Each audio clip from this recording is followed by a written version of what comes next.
निक जंगलों में अकेले घूमते घूमते एक अजीब सी गुफा पर आता है। गुफा के मुंह पर एक इंसान खड़ा है, मगर वो हिल तक नहीं रहा, जैसे किसी ने रिमोट से पॉज कर दिया।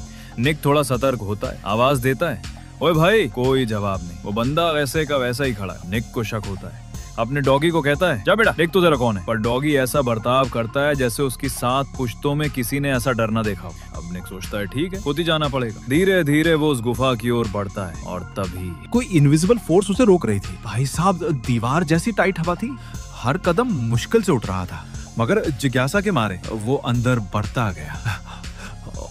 और तभी वो स्टैचू बना इंसान धीरे धीरे चलने लगा। निक वहीं अटक गया। बंदे के पास बंदूक भी है तो रिस्क लेना बेवकूफी, लेकिन अगले ही पल वो आदमी अंधेरे में गायब हो जाता है।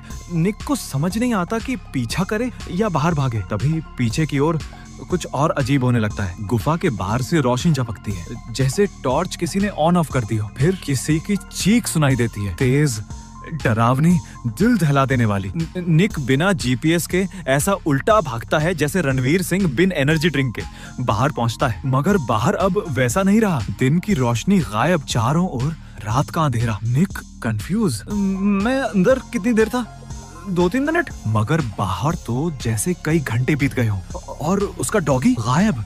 निक अपनी गाड़ी की तरफ भागता है, मगर गाड़ी पर उगी है झाड़ियों की बस्ती। दरवाजे खोलने की कोशिश करता है, बैटरी डेड, गाड़ी काई से हरी हो चुकी है।